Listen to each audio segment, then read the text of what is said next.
Before that starting, we are see the preparation of alkyl halide. In previous video, आपण बऱ्याच गोष्टी आपण पाहिल्या. त्या म्हणजे काय तर प्रिपरेशन ऑफ अल्काइल हॅलाइड या सगळ्या गोष्टी आपण जवळजवळ 5 प्रिपरेशन्स आपण पाहिले होते आणि हे तुम्हाला चांगल्या पद्धतीने समजले असतील अशी मी आशा करतो. आणि आपल्या ह्या पुढच्या टॉपिककडे आता आपण काय करूया, पुढचे टॉपिक जे आहे ते कन्सेप्ट क्लिअर करण्यासाठी आपण पुढच्या ह्या पार्ट नंबर 4 मध्ये आपण बरेचसे टॉपिक्स आपण कव्हर करण्याचा प्रयत्न करूया. आता ह्या पार्ट मध्ये जवळजवळ हा फार इम्पॉर्टंट पार्ट म्हणावा लागेल, कारण ह्याच्यामध्ये एमसीक्यू टाइप्स मध्ये ही संपूर्ण थिअरी आहे, ही ऑर्गॅनिक केमिस्ट्रीची थोडी थिअरी आहे. आणि या थिअरीमध्ये तुम्हाला एमसीक्यू पॉइंट्स ऑफ व्ह्यू बरेचसे प्रश्न हे पेपरला विचारले जातात. ऍक्च्युली आज झालं काय की फॉर एक्झाम्पल सकाळीच आपली लाईट नसल्या कारणामुळे पॉवर फेल्युअरमुळे माझं अर्धवट राहिलं होतं स्लाइड्स वगैरे प्रिपेअर करण्याच्या.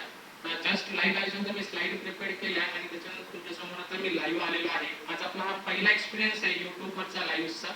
लेट्स सी कशा पद्धतीने आपण चांगल्या रीतीने आपण हा जर व्यवस्थितपणे जर आपल्याला हा व्हिडिओ जर प्रॉपरली जर झालाच तर आपण इथून पुढे सगळे लेक्चर आपण असे लाईव्ह घेऊया, जेणेकरून तुम्हाला हाही व्हिडिओ तुम्हाला चांगल्या रीतीने अपलोड सुद्धा होईल आणि लाईव्हली पण तुम्हाला पाहायला मिळेल. I hope so you can understood all the concept in the previous videos, part number 1, part number 2, part number 3 also. आणि या व्हिडिओमध्ये आज आपण लर्न करतोय that is some basic properties किंवा काही प्रॉपर्टीज किंवा असे काही टॉपिक्स आहेत, जे थेरॉटिकल टॉपिक्स आहेत. आणि या थेरॉटिकल टॉपिक्स वरती तुम्हाला बऱ्याच प्रमाणामध्ये काय असतं तर एमसीक्यू टाइपचे क्वेश्चन्स हे विचारले जातात. तर आता याच हॅलोजन मधली आपली ही जी सगळ्यात महत्त्वाचं म्हणजे आपली जी प्रॉपर्टी आहे ही फिजिकल प्रॉपर्टी. या फिजिकल प्रॉपर्टी बद्दल आपल्याला आज या पार्ट मध्ये चर्चा करायची. बरेचसे टॉपिक्स आहेत आपल्याकडे, तर सगळ्या टॉपिकची आपण आज इथे चर्चा करूया. सगळ्यात महत्त्वाचं म्हणजे आपलं this is a physical properties. Physical properties of alkyl halides are different from alkanes. बरोबर आहे. आता हे डिफरंट काय आहेत अल्केनपेक्षा? वी नो व्हेरी वेल की अल्काइल हॅलाइड म्हटलं तर आपल्याला काय मिळणार आहे? एक आपल्याला कार्बन ग्रुप असतो आणि दुसरा म्हणजे काय असतो? हॅलोजन ग्रुप असतो. बरोबर आहे. मग आता अल्केन मध्ये फक्त तुम्हाला काय मिळतं? कार्बन कार्बन बॉन्ड असतो, राईट. अल्केन्सचा मी विचार करतोय, आपण अल्केन्सचा इथे विचार करतोय. So keep it in your mind, carbon carbon carbon single bond carbon. पण अल्काइल हॅलाइड मध्ये काय असतं? कार्बनला हा आपला हॅलोजन ग्रुप अटॅच असतो. आणि म्हणून पहिल्याच टॉपिक मध्ये किंवा पहिल्याच पॉइंट मध्ये मी तुम्हाला सांगितलं की physical properties of alkyl halides are different from alkanes. म्हणजेच इथे अल्काइल हॅलाइड्सची फिजिकल प्रॉपर्टी ही ऑलवेज अल्केन पेक्षा कशी असणार आहे तर डिफरंट असणार आहे. I hope so you can understood that very well. Okay. So second point is that the boiling point of alkyl halides is determined by the polarity of the C single bond X bond as well as the size of halogen atoms. आता या physical property मध्ये सगळ्यात पहिली property आपण पाहतोय ती म्हणजे boiling point. तर बॉइलिंग पॉइंट अगदी तुम्ही स्कूल लाईफ मध्ये असल्यापासून तुम्ही अगदी शिकत आलेले आहे. What do mean by boiling point? की असा एक पॉइंट की जिथे मी लिक्विडला एक काय करतोय की सर्टन एक टेम्परेचर दिल्यावरती त्या एका पॉइंट वरती रीच केल्यानंतर काय होणार आहे की तो लिक्विड बॉईल व्हायला सुरुवात होणार आहे. लाईक आपण म्हणतो की वॉटरचा बॉइलिंग पॉइंट किती असतो तर 100 डिग्री सेल्सिअस इतका असतो, राईट. मग आता म्हणजे याचा अर्थ काय होतो की 100 डिग्री सेल्सिअस म्हणजे नेमकं काय तर त्यावेळेला आपल्याला समजतं की हा जर आपण हीट द्यायला सुरुवात केली तर त्याचा टेम्परेचर हे 100 डिग्री सेल्सिअसला आल्यावरती त्या वॉटरचं काय होणार आहे बॉइलिंग सुरू होणार आहे. मग आता ह्या केस मध्ये काय होणार आहे the boiling point of alkyl halides, इथे आपण अल्काइल हॅलाइड्सचा अभ्यास करतोय, is determined by the polarity of the C single bond X bond as well as the size of the halogen atoms. आता what do you mean by polarity? आता you know very well polarity म्हणजे काय की आता हा जो carbon आहे हा कार्बन काय आहे की हा पार्शियल चार्ज आहे, पॉझिटिव्ह चार्ज असतो. जसं की दाखवलं पार्शियल पॉझिटिव्ह चार्ज आणि हा पार्शियल निगेटिव्ह चार्ज. जसं की पोलॅरिटी वरती डिपेंड आहे म्हणजे काय की ही पोलॅरिटी अल्काइल हॅलाइडची मॅक्झिमम असणार आहे रादर दॅन द कार्बन. म्हणल्यावरती काय की कार्बन वरती पार्शियल पॉझिटिव्ह चार्ज असतो, त्याच्याबरोबर दुसरा कार्बन अटॅच झाला आहे त्याच्यावरती पण पार्शियल पॉझिटिव्ह म्हणजे ते काय झाले अल्केन झाले. मग रॅदर दॅन या ॲज कम्पेअर टू अल्केन या जर आपण या बॉन्डचा आपण जर विचार केला तर हा पार्शियल पॉझिटिव्ह आणि partial negative what you mean by partial किंवा what you mean by polarity. कारण इथे बघा की कार्बन ॲटम म्हटला तर त्याच्याकडे व्हॅलेन्सी किती असते 4 असते. म्हणून हा 4 बॉन्ड तो काय करतो तो शेअर करत असतो. आणि त्याचबरोबर हा जो हॅलोजन ॲटम असतो हा पण काय करतो त्याचे इलेक्ट्रॉन शेअर करत असतो आणि एक बॉन्ड फॉर्म करायचं ते काम करत असतात. आणि मग हे पार्शियल चार्ज शेअर केल्यामुळे इलेक्ट्रो पॉझिटिव्ह किंवा इलेक्ट्रोमॅग्नेटिक फोर्समुळे ते काय करतात की बॉन्ड फॉर्मेशन करतात आणि ते पार्शियल चार्ज असल्या कारणामुळे आपण त्याला पोलॅरिटी असं आपण म्हणतो. I hope so you can understood this what ever I am saying that. मग ह्या पोलॅरिटी किंवा ह्या पोलॅरिटी मुळे हा काय होतो की हा बॉन्ड हा फॉर्म होतो आणि याच्यामध्ये हॅलोजन ॲटमची जर साईज मॅक्झिमम असणार आहे.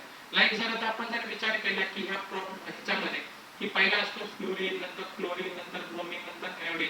जर ग्रुप 17 चा जर आपण विचार केला तर सगळ्यात टॉपला फ्लोरीन आहे. मग फ्लोरीन म्हटल्यावरती याची हॅलोजन हा एक प्रकारचे काय सगळे हॅलोजन्स आहेत राईट. त्या हॅलोजन ग्रुपमध्ये मोडतात. मग हॅलोजन हा काय होतो की असा व्हर्टिकली इन्क्रीजिंग ऑर्डर मध्ये जातो. म्हणजे त्यांचे मॉलिक्युल्स काय होतात की ॲटम्सची संख्या ही इन्क्रीजिंगली वाढतच असते. मग जसं तुमची हॅलोजनची साईज म्हणजे संख्या वाढणार म्हणजे साईज वाढणार आहे. साईज जर वाढली तर त्याच्यानुसार तुमचा बॉइलिंग पॉइंट पण काय होणार आहे त्याच्यावरती इफेक्ट पडणार आहे. म्हणजे ह्या केसमध्ये जर polarity is maximum boiling point is maximum. कारण पोलॅरिटी मॅक्झिमम म्हटल्यावरती त्याला हा बॉन्ड ब्रेक करायला मॅक्झिमम टेम्परेचर आपल्याला काय द्यावं लागणार आहे. म्हणजे इथे टेम्परेचर आपलं हाय होणार आहे. मग त्याच टेम्परेचरसाठी आपण लास्ट इयर पण पाहिलं की एन्थाल्पी हा कन्सेप्ट पाहिला होता. Enthalpy nothing but what you mean bye that is a temperature. मग आता याच्यावरती काय डिपेंड आहे की हा बॉइलिंग पॉइंट त्याच्यावर डिपेंड आहे त्या अल्काइल हॅलाइडच्या लेंथ वरती सुद्धा. म्हणजे त्या बॉन्डची लेंथ किती लेंथ म्हटल्यावरती हा बॉन्ड आणि हा मॉलिक्युल आणि किंवा हा ॲटम आणि ह्या ॲटम मध्ये त्यांची लेंथ किती आहे लेंथ. तर ती लेंथ जर जेवढी त्याची कमी असणार आहे त्याचा बॉइलिंग पॉइंट मॅक्झिमम असणार आहे. कारण लेंथ कमी म्हणजे त्याचं फोर्स ऑफ अट्रॅक्शन कमी जास्त असणार बरोबर. लेंथ कमी म्हणजे एकमेकांना जवळ अट्रॅक्ट करतात. त्याच्यामध्ये जी फोर्स ऑफ अट्रॅक्शन मॅक्झिमम असणार आहे. मॅक्झिमम फोर्स ऑफ अट्रॅक्शन असल्या कारणामुळे त्याला त्या बॉन्डला ब्रेक करायला आपल्याला मोर एनर्जी लागणार आहे. म्हणजे मोर टेम्परेचर प्रोव्हाइड करावं लागणार आहे. म्हणजे त्याच्यानुसार त्याचा एन्थाल्पी पण काय असणार आहे मॅक्झिमम असणार आहे. म्हणजेच यावरून आपल्याला एक समजलं की जर तुमच्या अल्काइल हॅलाइड्सच्या बॉन्डिंग मध्ये जर बॉन्ड लेंथ कमी तर enthalpy maximum temperature maximum means boiling point सुद्धा काय असणार आहे maximum. I hope so you can understood. See इकडे आपल्याला या टेबल मध्ये दाखवलं बघा की हा मिथिल फ्लोराईड आहे. याची बॉन्ड लेंथ सगळ्यांपेक्षा कमी आहे दॅट इज 139. म्हणजे हे दोन जे मॉलिक्युल आहेत ते काय आहेत तर मोर म्हणजे एकदम क्लोज आहेत इच क्लोज टू इच अदर आहेत. म्हणजे त्याचे इंटरमॉलिक्युलर फोर्स हा काय आहे एकदम क्लोजली आहे आणि क्लोजली बॉन्डेड आहे. त्याच्यामुळे त्याचा हा जो बॉन्ड मला ब्रेक करायला मला जास्त एनर्जी लागणार आहे जास्त टेम्परेचर लागणार आहे. मीन्स एन्थाल्पी म्हणजे जास्त लागण्याचं एन्थाल्पी नथिंग बट टेम्परेचर. आणि म्हणजे इथे जर टेम्परेचर माझं इन्क्रीज झालं तर माझं बॉइलिंग पॉइंट पण काय असणार आहे इन्क्रीज होणार आहे. So keep it in your mind की ज्या वेळेला अल्काइल हॅलाइड्स म्हणजे काय की हे कुठल्याही अल्काइल हॅलाइड्सचं बॉइलिंग पॉइंट हा कोणावरती डिपेंड असतो तर त्यांच्या बॉन्ड लेंथ वरती आणि बॉन्ड एन्थाल्पी वरती. इथे एमसीक्यूचा एक प्रश्न तुम्हाला बनू शकतो की if the bond length of the alkyl halide is minimum then boiling point will be decreases, increases or nothing. None of the both. तर तुम्हाला समजलं पाहिजे की बॉन्ड लेंथ मिनिमम आहे बरोबर आहे. तर त्या केस मध्ये काय होणार आहे बॉन्ड लेंथ जर मिनिमम आहे म्हटल्यावरती काय होणार आहे तर त्याचे बॉइलिंग पॉइंट काय होणार आहे इन्क्रीज होणार आहे. कारण मोर एन्थाल्पी आपल्याला लागणार आहे कारण ब्रेक करायचं आहे. ॲज कम्पेअर टू या मॉलिक्युल मध्ये किंवा ह्या बॉन्ड मध्ये आपल्याला ॲज कम्पेअर टू दिस आपल्याला काय करणार आहे लेस एनर्जी लागणार आहे. कारण ते एकमेकांपासून म्हणजे इथे जर कार्बन आहे तर समजा हा फ्लोरीन इथे आहे आणि क्लोरीन जर ह्याच पोझिशनला असेल. मला माझा माऊसचा पॉइंटर बघा किंवा चला तुम्हाला मी व्हाईट स्क्रीन वरती घेऊन जाऊन तुम्हाला चांगल्या रीतीने समजावून सांगण्याचा मी प्रयत्न करतो. Okay so come on to the white screen. Wait a minute.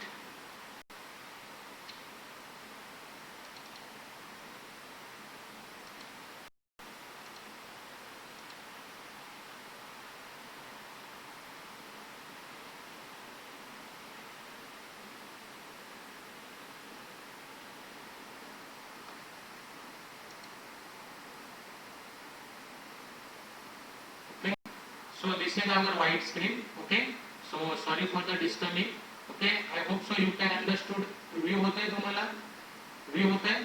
माझ्यामध्ये view होत असेल नसेल होत तरी काही प्रॉब्लेम नाही. सर जस्ट लर्न करा की पहा आता काय होतंय की for example see for example हा आता कार्बन आहे बरोबर आहे आणि हा कार्बन हा काय झाला पार्शियल पॉझिटिव्ह चार्ज झाला राईट आणि याच्यामध्ये सपोज हा फ्लोरीन इथे आहे हा सपोज पार्शियल निगेटिव्ह चार्ज झाला पार्शियल म्हणजे डेल्टा निगेटिव्ह तर ह्याचा बॉन्ड ब्रेक करायला मला काय लागणार आहे मोर एनर्जी लागणार आहे मोर टेम्परेचर एंथॅल्पी माझी जास्त असणार आहे बिकॉज बॉन्ड लेंथ मिनिमम आहे आता हा कार्बन आहे आणि आता फ्लोरीन पेक्षा फ्लोरीन जरा थोडा त्याच्यापेक्षा लेंथने जास्त झाला म्हणजे बॉन्ड लेंथ काय झाली फ्लोरीन पेक्षा जास्त झाली क्लोरीनची ही फ्लोरीन पेक्षा जास्त झाली म्हणजे ऍज कम्पेअर टू फ्लोरीन आणि क्लोरीन मध्ये जर मी पाहायला गेलो तर मला एंथॅल्पी कुठे मॅक्सिमम लागणार आहे तर ह्या कार्बन फ्लोराईड मध्ये म्हणजे ह्या अल्काइल हॅलाइड मध्ये मला जास्त एनर्जी किंवा जास्त एंथॅल्पी लागणार आहे I hope so this is understood very well. Okay,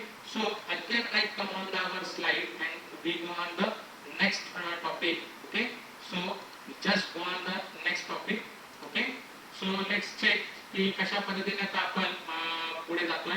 so आता माझ्या तुम्हाला हे चांगल्या रीतीने समजलं असावं. ओके, सो नाउ आता काय होणार आहे की आपल्याला नेचर ऑफ इंटरमॉलिक्युलर फोर्स याच्याबद्दल आता आपल्याला काय करायचे चर्चा करायची.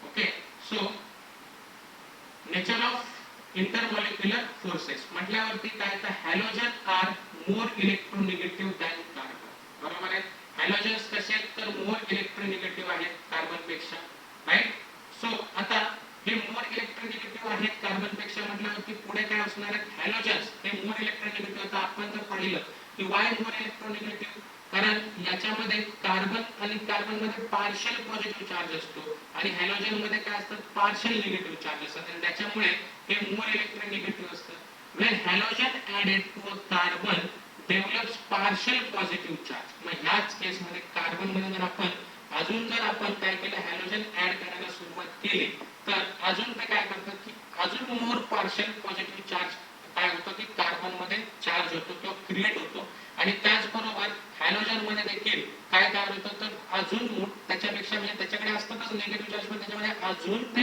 पार्शियल निगेटिव्ह चार्ज काय होतात की क्रिएट होण्याचे चान्सेस होतात आणि त्याच्यामुळेच काय होते तयार दोघांमध्ये तर पोलॅरिटी तयार होते ओके सो दस carbon halogen bond in alkyl halide is a polar covalent bond आणि म्हणूनच याला आपण काय म्हणतो तर पोलार कोव्हॅलेंट बॉन्ड असं आपण म्हणजे इथे पोलार आता हे तुम्ही नाव ऐकलं होतं की कोव्हॅलेंट बॉन्ड नाव ऐकलं होतं आयोनिक बॉन्ड तुम्ही नाव ऐकलं होतं माझा पोलार कोव्हॅलेंट बॉन्ड हा नवीन काय प्रकार आहे नवीन काहीच नाहीये कारण ह्याला आपण दोघांमध्ये शेअरिंगच होते बरोबर आहे शेअरिंग होत असल्या कारणामुळे ह्या दोघांमध्ये कोव्हॅलेंट बॉन्ड झाला पण कोव्हॅलेंट बॉन्ड फॉर्म होतो पण काय होतं की ह्या दोघांमध्ये कार्बन मध्ये पण पार्शियल निगेटिव्ह चार्ज आहे आणि सॉरी कार्बन मध्ये पार्शियल पॉझिटिव्ह चार्ज आहे आणि हॅलोजन मध्ये पार्शियल निगेटिव्ह चार्ज आहे आणि या पार्शियल पॉझिटिव्ह आणि पार्शियल निगेटिव्ह चार्ज मुळे त्याला आपण काय म्हणतो की आपण त्या दोघांमध्ये काय तयार होतं तर पोलार कोव्हॅलेंट बॉन्ड तयार होतो so keep it in your mind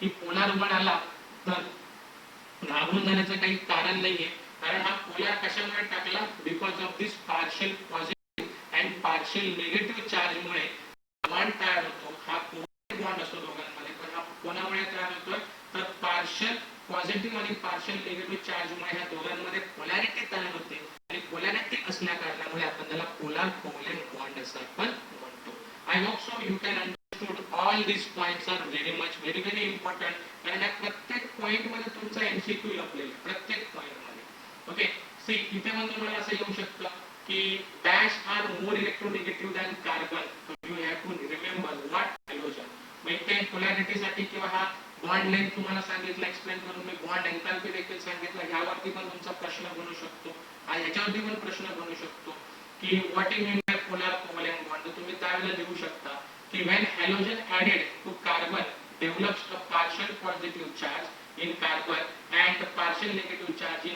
halogen that is polarity created thus carbon halogen bond in alkyl is a polar covalent bond असे तुम्ही म्हणू शकता इज इट राईट आणि म्हणूनच याच्यामध्ये जसं मी मगाशी सांगितलं की अशी आपली काय होते की मॉलिक्यूलची साईज किंवा हॅलोजन मध्ये असलेले जे ऍटम्स आहेत इन्क्रीज होत जातात फ्रॉम टॉप टू बॉटम आणि म्हणून टॉप टू बॉटम हे इन्क्रीज होत गेले तर आपल्याला काय होणार आहे की जशी साईज इन्क्रीज होणार आहे तसं तुमचं काय होणार आहे की त्याची पोलॅरिटी पण इन्क्रीज होणार आहे.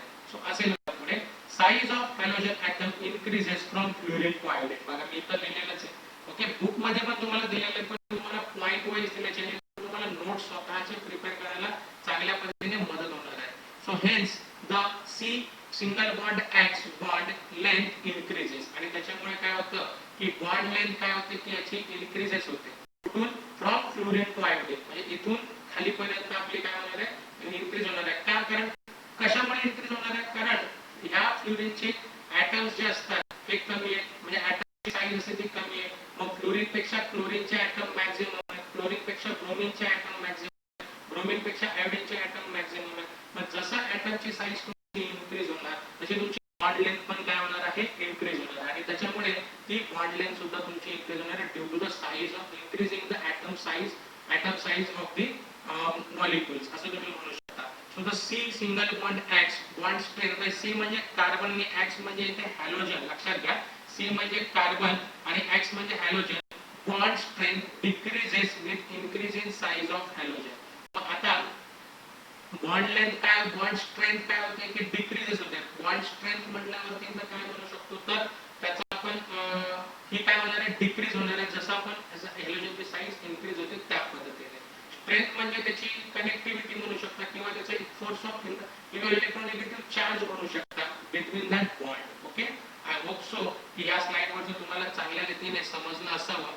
So I will move on the next slide. Okay, so in next slide what we have to learn. Okay, so let's see it is a boiling. आता boiling point जरा व्यवस्थित आपण काय करूया चांगल्या रीतीने विचार करूया. ओके, सो आता बॉइलिंग पॉइंट मध्ये काय आहे तर पहा की काय आहे बॉइलिंग पॉइंट मध्ये.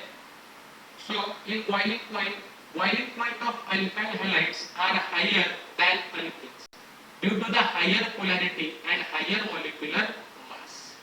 I hope so you have understood this. की boiling point मध्ये काय आहे की boiling point of alkyl halides. Okay, alkyl halides म्हटल्यावरती व्हेरी वेल alkyl halide म्हटल्यावरती एक कार्बोनिक ग्रुप आहे आणि एक आपला हॅलोजन ग्रुप आहे.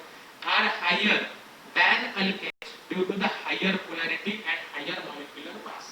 म्हटल्यावरती आता हायर पोलॅरिटी आपल्याला ऑब्वियसली कशामध्ये मिळणार आहे आपल्याला अल्काइल हॅलाइड्स मध्येच मिळणार आहे. कारण अल्काइल हॅलाइड्स मध्ये काय एक कार्बन आहे त्याच्यावरती पार्शियल पॉझिटिव्ह चार्ज आहे आणि हॅलाइड्स म्हणजे काय तर हॅलोजन आहे त्याच्यावरती आपला काय पार्शियल निगेटिव्ह चार्ज आहे. I hope so you can understood this very well. Okay, so आता अशा पद्धतीने काय होतंय की लक्षात घ्या की अल्काइल हॅलाइड म्हटल्यावरती हा अल्केन पेक्षा मोर पोलर आहे. बिकॉज अल्केन मध्ये काय आहे की फक्त दोन्ही साइडला कार्बन आहे. दोन्ही साइडला कार्बन म्हटल्यावरती दोन्ही ठिकाणी काय होणार आहे पार्शियल पॉझिटिव्ह चार्ज होतो. येत्या लक्षामध्ये मला काय म्हणायचं तुम्हाला चांगल्या पद्धतीने लक्षात येत असावं. ओके, सो आता या केस मध्ये काय होतंय मग पहा की boiling point of alkyl halide are higher than the alkanes due to the higher polarity and higher molecular mass. म्हणजे अल्केन्स मध्ये फक्त कार्बन आहे आणि कार्बनची व्हॅलेन्सी 4 आहे. बरोबर आहे, म्हणजे त्याच्या व्हॅलेन्सी मध्ये 4 हायड्रोजनच लागतात आणि त्याची पोलॅरिटी काय असणार आहे लेस असणार आहे rather than the alkyl halide. कारण अल्काइल हॅलाइड मध्ये काय आहे की एक पार्शियल पॉझिटिव्ह चार्ज आणि एक पार्शियल निगेटिव्ह चार्ज आहे जे की आपण प्रीवियस स्लाइड मध्ये पण पाहिलं आणि म्हणून त्याची पोलॅरिटी अल्केन पेक्षा मॅक्सिमम आहे आणि त्याचबरोबर याचा molecular mass as compare to alkane हा काय असणार आहे मॅक्सिमम असणार आहे आणि म्हणून त्याचा बॉइलिंग पॉइंट अल्केन पेक्षा अल्काइल हॅलाइड्सचा बॉइलिंग पॉइंट ऑलवेज काय असणार आहे हायरच असणार आहे. Is it clear? I hope so की हा पॉइंट तुमचा चांगल्या रीतीने क्लियर झाला असावा. Okay, I will on the second point. Now within the alkyl halide for a given group of alkyl group. Okay, आता अल्काइल हॅलाइड मध्ये अल्काइल ग्रुप मध्ये काय होते पहा. The boiling point increases with increasing atomic mass of halogen. जसं मगाशी म्हटलं की आपलं ॲटॉमिक मास ऑफ हॅलोजन म्हणजे आयोडीन आहे, ब्रोमीन आहे, क्लोरीन आहे, त्यांचे ॲटॉमिक मास जर वाढले तर ऑब्वियसली आपला बॉइलिंग पॉइंट पण काय होणार आहे इन्क्रीज होणार आहे. Because magnitude of van der Waals force increases with increase in size and mass of halogen. कारण वॅन डर वाल्स फोर्स बरोबर आहे. हॅलोजनची संख्या वाढली म्हणजे त्याची काय साईज पण वाढणार आहे, मास पण वाढणार आहे. म्हणजे मास वाढला म्हटल्यावरती मोर एनर्जी आपल्याला किंवा मोर टेम्परेचर द्यावं लागणार आहे. सो अकॉर्डिंग टू द अवॉल्स जर आपल्या हॅलोजनचं जर साईजही वाढली किंवा मासही वाढला तर ऑब्विसली बॉइलिंग पॉइंट पण काय होणार आहे, वाढणार आहे. Is it clear? Boiling point of alkyl halide decreases in order. पहिल्यांदा काय असणार आहे की आयोडीन, बरोबर आहे. आर म्हणजे आपला कार्बन ग्रुप असणार आहे, कोणताही म्हणजे अल्काइल ग्रुप म्हणजे मिथाइल इथाइल काही असू शकतो. आयोडीनची ही जी बॉइलिंग पॉइंट आहे ही काय होते की मॅक्सिमम असणार आहे rather than bromine, rather than chlorine, rather than. येथे लक्षामध्ये कारण मॅक्सिमम साइज ऑफ ॲटम किंवा मॅक्सिमम असणार आयोडीन मध्ये जास्त असणार आहे. आयोडीन पेक्षा कमी ॲटम ब्रोमीन मध्ये, ब्रोमीन पेक्षा कमी ॲटम क्लोरीन मध्ये आणि क्लोरीन पेक्षा कमी ॲटम फ्लोरीन मध्ये. अशा पद्धतीने बॉइलिंग पॉइंट काय होणार आहे की त्याच्या ॲटमच्या साइज नुसार आणि मास नुसार इन्क्रीज किंवा डिक्रीज होणार आहे. So boiling point decrease with increased branching as a surface area decrease on branching and van der Waals force decreases. मग आता आपण काय बघितलं, van der Waals force of attraction च्या माध्यमातून जर मॉलिक्यूल किंवा त्याचा मास जर हॅलोजनचा जर वाढला किंवा ॲटमची साईज जर इन्क्रीज झाली तर van der Waals च्या नुसार आपण काय म्हणत होतो की बॉइलिंग पॉइंट इन्क्रीज व्हायचा. आता याचा अगेन वाईज आहे की समजा जर माझ्या ब्रांचिंग जर वाढले, ब्रांचिंग जर जास्त असेल तर सरफेस एरिया काय होणार आहे, कमी लागणार आहे. जर ब्रांचिंग माझी जास्त असेल तर मला सरफेस एरिया काय होणार आहे, कमी लागणार आहे. जर माझे हे स्ट्रक्चर बघा की इथे हॅलो अल्केन बघा, हा जो तुम्हाला सेक्शन मध्ये म्हणजे ह्याला सरफेस एरिया तुम्ही जर पाहिला गेलं तर सरफेस एरिया जास्त, कारण या कार्बनला 3 हायड्रोजन, कार्बनला 2 हायड्रोजन, म्हणजे याचा सरफेस एरिया काय होत चाललाय, वाढत चाललाय. बट ब्रांचिंग मध्ये काय होतं की सरफेस एरिया कमी होतो. तुम्हाला आता इमॅजिनेशन केलं तर तुम्हाला असं वाटेल की सर तुम्ही म्हणता चुकीचं आहे, कारण ब्रांचिंग इथे आपला सरफेस एरिया म्हणजे एरिया वाढत चाललाय, पण असं नाहीये. ही केमिकली आपल्याला असं सांगतं की ज्यावेळेस ब्रांचिंग करतो त्यावेळेस त्याचा सरफेस एरिया कमी होतो आणि जर स्ट्रेट चेंज मध्ये असेल तर आपला सरफेस एरिया वाढतो. म्हणजे जर मी ब्रांच करायचं ठरवलं तर माझा सरफेस एरिया काय होणार आहे, डिक्रीज होणार आहे. आणि जर माझा सरफेस एरिया डिक्रीज झाला तर van der Waals force of attraction पण काय होणार आहे, डिक्रीज. कारण बघा इथे van der Waals force of attraction maximum असतो, त्याला इथून इथे इथे इथून इथे असं पास आउट व्हायला लागणार आहे. तसं इथून मिनिमम रेंज मध्ये तो सगळीकडे पास आउट होतोय, बरोबर आहे. ब्रोमीनकडे त्याला पास आउट व्हायला जास्त वेळ लागेल, पण इथून तो लगेच ब्रोमीनकडे पास आउट होऊ शकतो. सो आता तुम्हाला लक्षात आलं असेल की सरफेस एरिया ब्रांचिंग मध्ये कमी का म्हटलं जातं, कारण हा डिस्टन्स काय होतोय, कमी होतोय आणि इथे मात्र ब्रोमीनकडे पोहोचण्यासाठी तो डिस्टन्स वाढतोय. म्हणजे ब्रांचिंग जर केलं तर मला सरफेस एरिया काय होतोय की कमी लागतो आणि जर त्याच्या सरफेस एरिया काय होणार आहे, डिक्रीज होणार आहे. डिक्रीज झाला त्याच्यामुळे van der Waals force of attraction पण काय होणार आहे, डिक्रीज होणार आहे आणि ऑब्वियसली बॉइलिंग पॉइंट पण काय होणार आहे, मग डिक्रीज होणार आहे. सो हे सगळे पॉइंट तुम्हाला मेमोराइज करावे लागणार आहेत की केव्हा आपला बॉइलिंग पॉइंट डिक्रीज होणार आहे, केव्हा आपला बॉइलिंग पॉइंट इन्क्रीज होणार आहे. आणि प्रीवियस स्लाइड मध्ये पण आपला केव्हा म्हणजे बॉइलिंग पॉइंट इन्क्रीज होतो, सगळ्या गोष्टी तुम्हाला, किंवा त्याची बॉन्ड लेंथ काय असते, बॉन्ड लेंथ जर कमी असेल तर आपल्याला बॉइलिंग पॉइंट इन्क्रीज होणार का कमी लागणार तेही तुम्हाला त्याच्यावर विचार करावा लागेल. आणि हे सगळ्या गोष्टी तुम्हाला पॉइंट वाईज तुमच्या नोटबुक मध्ये लिहून वारंवार तुम्हाला त्या रिवाइज करावं लागणार आहे. आय होप सो की तुम्हाला हा बॉइलिंग पॉइंटचा कन्सेप्ट हा चांगल्या रीतीने समजला असेल अशी आशा करतो आणि मी नेक्स्ट स्लाइड वरती मूव्ह होण्याचा मी काय करतोय, प्रयत्न करतोय. ओके, सो लेट्स से की नेक्स्ट स्लाइड म्हणजे नेक्स्ट स्लाइड वरती आपण मूव्ह करूया. सो काय होते पाहूया नेक्स्ट स्लाइड वरती. सो नेक्स्ट स्लाइड मध्ये जर पाहिलं तर बॉइलिंग पॉइंटचा आता आपल्याला अजून विचार करायचा तो म्हणजे अल्काइल हॅलाइड मध्ये जर आपण बघितलं, पण what is mean bye halide, इथे अल्काइल हॅलाइडच्या ऐवजी अराइल हॅलाइड पाहिजे होतं की इथे हॅलाइड हा देखील काय आहे, पार्शियली रेग्युलर आहे. जस्ट इथे माझी टायपिंग मिस्टेक झाले, एकदा तुम्ही अराइल हॅलाइड करा. अल्काइल हॅलाइडचं ऑलरेडी आपण काय केलेलं आहे, लर्न झालेलं आहे आपलं, right. Aryl halide alkyl हॅलाइडचं learn झालंय, तुम्हाला फक्त इथे काय अराइल हॅलाइड करायला पाहिजे. सो तेवढं जरा तुम्ही तुमच्या नोटबुक मध्ये ज्यावेळेस तुम्ही नोट्स प्रिपेअर करताल त्यावेळेस तुम्ही काय करा की तिथे अल्काइलच्या ऐवजी अराइल हॅलाइड म्हणून असेल, तिथे ARYL पाहिजे होतं, LK काढून टाकायचं, अराइल हॅलाइड आहे, अराइल हॅलाइड. ओके, सो आता आपण पाहिलं की अराईन हॅलाइड हा देखील कसा पोलार आहे, आपण पार्शियली पोलारच असतो. सो पार्शियली पोलार म्हणजे तुमच्या लक्षात आलं असेल की त्याच्यावरती डेल्टा प्लस साइन म्हणजे पार्शियल पॉझिटिव्ह झाला. ओके, म्हणजे हा पण पार्शियली पोलार असतो. They are insoluble in H2 as they cannot form hydrogen bond with water. आता आहे हा काय असतो की इनसॉल्युबल आहे वॉटर मध्ये आणि त्याच्यामुळे त्याच्यामध्ये हायड्रोजन बॉन्ड फॉर्म होत नाही किंवा तो cannot form the hydrogen bond with water. हे तुम्हाला इथे पुन्हा एक एमसीक्यू बनवू शकतो. ओके, असं म्हणू शकतो, असा एमसीक्यू होऊ शकतो की सपोज जर हा H2O मध्ये जर इनसॉल्युबल आहे तर तो काय बनवत नाही, तर if aryl halide is insoluble in H2O then it cannot form dash bond. तुम्हाला ऑप्शन दिला जाईल कोव्हॅलेंट बॉन्ड, आयोनिक बॉन्ड, त्याच्यानंतर पोलार कोव्हॅलेंट बॉन्ड आणि हायड्रोजन बॉन्ड. तर तुमचा ऑप्शन काय असणार आहे? Hydrogen bond. I hope so you can. म्हणजे अशा सोप्या सोप्या एमसीक्यूज तुम्हाला या पॉइंट वरून हमखास विचार, म्हणून तुम्हाला मी सांगितलं की हा थेरॉटिकल पार्ट जरी असला तरी हा तुमच्यासाठी फार महत्त्वाचा आहे. I hope so you can understood all points whatever मी काय जे काय सांगतो तुम्हाला चांगल्या पद्धतीने समजत असावं. So they are soluble in non polar solvent. Non polar solvent म्हटल्यावरती आता वॉटर म्हटल्यावरती हा काय झाला, पोलार सॉल्व्हंट झाला. नॉन पोलार म्हटल्यावरती प्युअर वॉटर म्हणू शकता किंवा प्युअर सॉल्व्हंट म्हणू शकता. ऑलरेडी आपण सॉल्व्हेंट आणि सॉल्युट आपण सॉल्युशन चॅप्टर मध्ये शिकलो होतो. I hope so you can understood that non polar solvent. Non polar म्हटल्यावरती काय नाही, तुमचं प्युअर वॉटर असणार आहे, right? I hope so.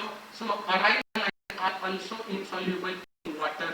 Okay, आणि but they are soluble in organic solvent. म्हणजे आता हे अराईल हॅलाइड हे काय असतात की हे देखील तुमच्या वॉटर मध्ये इनसॉल्युबल आहेत, पण ते ऑर्गॅनिक सॉल्व्हंट मध्ये, नॉन पोलार सॉल्व्हंट मध्ये काय आहेत, सॉल्युबल आहेत. आय थिंक हे बरोबर असणार आहे कारण इथे अल्काइलच आहे. आणि इथे मी अराईल बद्दल म्हणतो आणि इथे मी अल्काइल बद्दल बोललो, पण बॉइलिंग पॉइंटच्या आपण दोन्ही आपण पॉइंट इथे घेतलेत, अल्काइल आणि अराईल. सो डोंट डू हियर अराईल, हे अल्काइलच आहे. ओके, सो आता अराईलच्या पण बाबतीमध्ये तेच आहे की जसं अल्काइल हॅलाइड हा इनसॉल्युबल वॉटर मध्ये, तसा हा पण इनसॉल्युबल आहे वॉटर मध्ये, बट हा सॉल्युबल आहे नॉन पोलार मध्ये, तसा हा सॉल्युबल आहे ऑर्गॅनिक सॉल्व्हंट म्हणजेच नॉन पोलार सॉल्व्हंट मध्ये. मग आता पुढे काय आहे की when halogen is added into ortho isomer, meta isomer or para isomer, that is aryl halide, then काय होते पहा. म्हणजे आता हे तुम्हाला लक्षात आलं असेल की ऑर्थो म्हणजे काय, ग्रुप आहे. अराईल म्हटल्यावरती काय आहे, बेन्झीन ग्रुप, बेन्झीन ग्रुप. मी तुम्हाला व्हिडिओ मध्ये पण सांगितलंय की ऑर्थो म्हणजे कुठली पोझिशन. ऑर्थो म्हणजे इथे एक आपला समजा हॅलोजन अटॅच आणि इथे अटॅच आहे, तर त्याला मी काय म्हणणार आहे, याला या पोझिशनला ऑर्थो मी म्हणतो. या पोझिशनला मी काय म्हणणार आहे, त्या पोझिशन म्हणजे इथे आपला हॅलोजन आणि इथे एक हॅलोजन, आणि या पोझिशनला मी काय म्हणतो, तर पॅरा पोझिशन. मग या केस मध्ये काय होते पहा की melting point from para isomers is higher than meta and ortho isomer. म्हणजे आता पॅरामध्ये मेल्टिंग पॉइंट म्हणल्यावरती पुन्हा बॉइलिंग पॉइंट असते समजा येत होते. म्हणजे हा इथे असणार आहे, का हायर आहे, कारण त्याचा हायर दॅन पॅरा अँड कोणता सांगितलं त्यांनी, Meta and ortho. So they R closely, याच्यामध्ये पॅकिंग असतं rather than both of this. Okay, आणि त्याच्यामुळे ते क्रिस्टल लॅटिस फॉर्म करतात आणि या दोघांना ब्रेक करण्यासाठी आपल्याला एनर्जी, मोर एनर्जी रिक्वायर्ड लागते किंवा त्यांना ब्रेक करण्यासाठी मोर एनर्जी रिक्वायर्ड लागते. जर तुम्ही मेल्टिंग पॉइंट केले की पहा, हा आपण मी काय म्हणलो होतो तुम्हाला, ऑर्थोला 56 आहे, याच्यामध्ये मला इन्क्रीजिंग होत चालले, ऑर्थो 249 आणि para 323. So this is also it is very important aryl and alkyl. So इथे तुम्हाला एमसीक्यूज बनतात. I hope so you can also understood this slide very well. Okay, so I will move on the next slide. What is the next slide? That is the optical isomerism. Okay, optical isomerism. Okay, so wait a minute, something is going on wrong.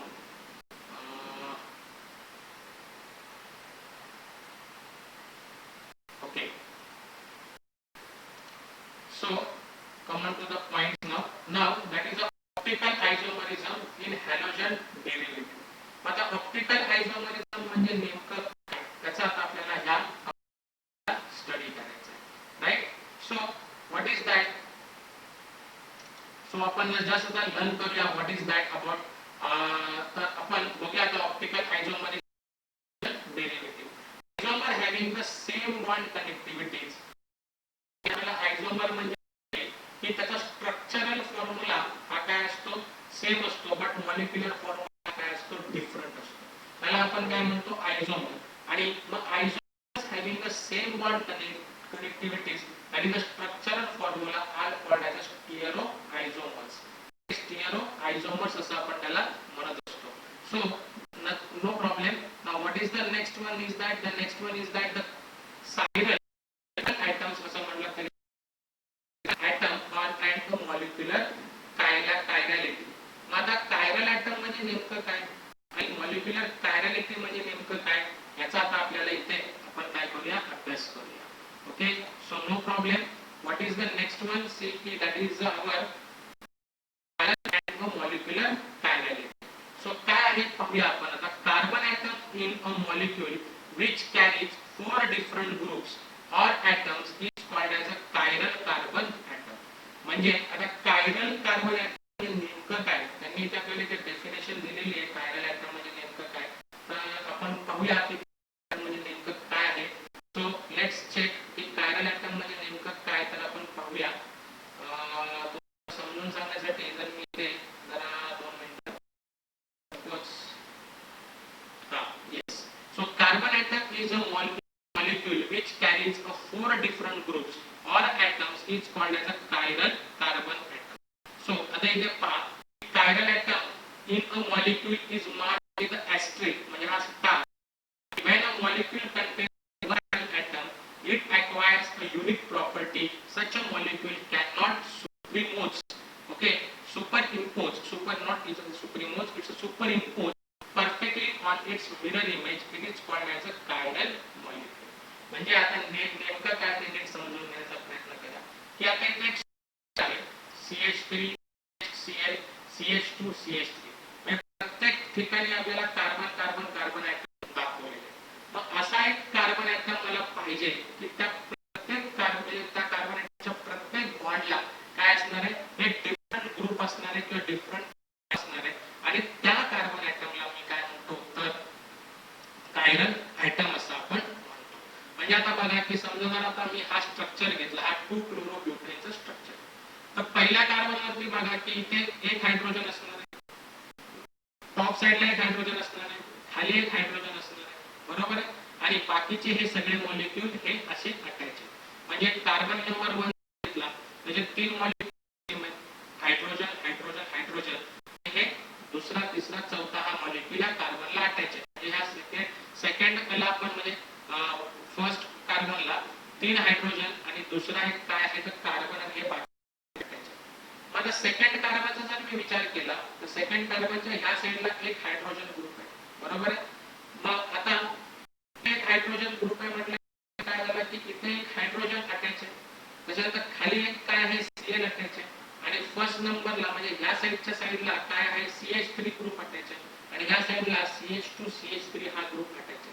म्हटल्यावर तर इथे जर तुम्ही नीट लक्षात घेतलं तर इथे propyl chloride आहे आणि इथे 3 म्हणजे इथे 3 सारखे आहेत, पण इथे हायड्रोजन एक झाला, क्लोरीन दुसरा झाला, पहिल्या नंबरला मिथेन आहे आणि तिसऱ्या नंबरला पुन्हा CH2 आणि CH3 म्हटल्यावर हे काय C2H5 झाले. म्हणजे इथे 3 ग्रुप. म्हणजे जर तुम्ही कार्बन नंबर 2 जर बघितलं तर चारीच्या चारही ॲटम किंवा चारीच्या चारही ग्रुप्स हे काय आहेत डिफरंट डिफरंट अटॅच झाले त्या कार्बनला. तिसऱ्या तर इथे हायड्रोजन इकडे आहे, एक हायड्रोजन खाली आहे, बरोबर. आणि म्हणजे इथे हायड्रोजन झाला कॉमन मध्ये, दुसऱ्याला पण हायड्रोजन झालं, चौथ्याला काय होतंय की मिथेन ग्रुप आहे, सेकंडला काय आहे तर हा क्लोरीन आणि एक CH ग्रुप अटॅच आहे आणि पहिल्या कार्बनला म्हणजे इथे 2 सारखे आले हायड्रोजन हायड्रोजन, त्यामुळे हा कार्बन 3 नंबरचा कार्बन पण त्या कंडिशनला फेल झाला. चौथ्या कार्बन मध्ये पुन्हा 4 हायड्रोजन सेम आहे, म्हणजे फक्त ह्या चारही कार्बन मध्ये दुसरा कार्बन फक्त असा आहे की त्या प्रत्येक कार्बनच्या प्रत्येक बॉन्डला वेगवेगळा ऍटम ग्रुप तिथे अटॅच आहे आणि अशा प्रकारच्या कार्बन ऍटमला किंवा अशा प्रकारच्या कार्बन ऍटमला मी काय म्हणतो तर कायरल ऍटम असं आपण म्हणतो. आणि ह्या कायरल ऍटम आपण कशाने दाखवतो तर हॅस्ट्रिक या साइनने दाखवतो. आणि तो हॅस्ट्रिक साइन बघा एक्झाम्पल मध्ये मी तुम्हाला दाखवलं की अशा पद्धतीने डिनोट करतो. आणि व्हेन मॉलिक्यूल कंटेंट आणि हा पूर्ण मॉलिक्यूल आहे, हा पूर्ण क्लोरोब्युटन हा एक पूर्ण मॉलिक्यूल आहे. Molecule content at least one chiral atom acquire होते आणि तशा मॉलिक्यूलला आपण सुपर इम्पोज किंवा परफेक्टली मिरर इमेज असंही आपण त्याला म्हणतो. आणि म्हणून त्याला आपण काय म्हणतो कायरल मॉलिक्यूल देखील आपण म्हणतो. Okay, I hope so you can understood this very well. Okay, so I will move on the next slide. Okay, so अशा पद्धतीने आपण हे चांगल्या पद्धतीने लर्न करतो असं मला वाटत आहे. Okay, so I will move on the next slide. So next slide मध्ये पाहता कायरल मिरर इमेज कशी फाउंड आउट करायची. तर कायरल मिरर इमेजचा हा काय हा नीट लक्षात घ्या. आता कायरल मिरर इमेज म्हणजे नेमकं काय, सुपर इम्पोज आणि नॉन सुपर इम्पोज इमेज ते पण म्हणजे नेमकं काय हे तुम्हाला पाहिलं लक्षात घेता आलं पाहिजे. Between a chiral molecule and its mirror image is similar to the relationship between the left and right hands. Therefore, it is called as a handedness and a chirality. And handedness and a chirality. म्हणजे between the chiral molecule. Chiral molecule म्हणजे तुम्हाला काय समजलं की एक असा atom की त्याच्या चारही टोकाला चारही बॉन्डला डिफरंट ऍटम असतात. बरोबर आहे. आणि मग हा काय करतो की ज्या वेळेला मिरर इमेज मध्ये मी जर पाहायला गेलो तर रोटेशन आणि जसं की आता आपण जर आपला जर एक लेफ्ट हँड जर आपला जर काय केलं की हे केलं मिरर मध्ये जर पाहिला तर आपला जो अंगठा आहे त्या इमेज आपल्याला वेगळी दिसते. लाईक दिस हा इकडे दाखवली. ओके, आपला असा जर अंगठा धरला तर आपल्याला मिरर मध्ये इमेज कशी मिळते अशी मिळते. मग तसंच हा जो आपण पाहिला की एका कार्बनला मगाशी बघितलं की एक क्लोरीन ग्रुप होता, तर याच्यामध्ये जर अशी जर इमेज आहे तर आपल्याला मिरर इमेज मध्ये काय हा रोटेट होतो म्हणजे क्लोरीन जातो इकडे आणि हायड्रोजन जातो इकडे. मग अशा केसला किंवा ह्या प्रकारच्या इमेजला या प्रकारच्या रिलेशनशिपला आपण काय म्हणतो हँडेडनेस किंवा कायरॅलिटी आपण म्हणतो. मग आता ज्यावेळेला रोटेट होते इमेज रोटेट होते त्याला आपण काय म्हणतो तर सुपर इम्पोजेबल इमेज म्हणतो. पाहिजे रोटेट झाले. Okay, non super imposable image म्हणतो. आणि इमेज रोटेट झाल्याच्या नंतर पण त्याच्यात काहीच फरक जात नाही आहे आपल्याला, त्याला आपण म्हणतो super imposable image. I hope so this chiral mirror image also you can understood very well. Okay, so I will move on the now next slide. Okay, so what is the next one? Let's see the next slide. Is now the next concept is that plane polarized light. आता plane polarized light म्हणजे नेमकं काय आहे याचा आता आपण इथे काय करूया अभ्यास करूया. ओके, नाव plane polarized light म्हणजे नेमकी काय संकल्पना आहे याचा इथे आपण आता विचार करूया. Let's check what is the plane polarized light. Okay,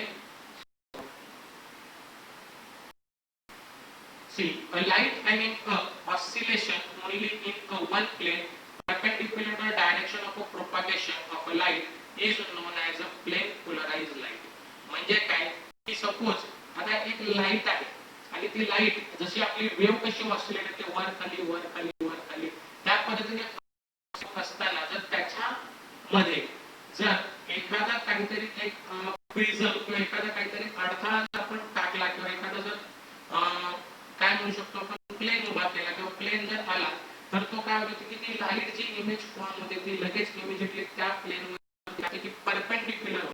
किंवा एखादा जर आपण एखादा पुठ्ठा वगैरे जर टाकला तर ती परपेंडिक्युलर लाईट होते, तिचे डायरेक्शन चेंज होते आणि ती परपेंडिक्युलर होते आणि परपेंडिक्युलर होऊन ती पुन्हा ती लाईट प्रोपोगेट होते.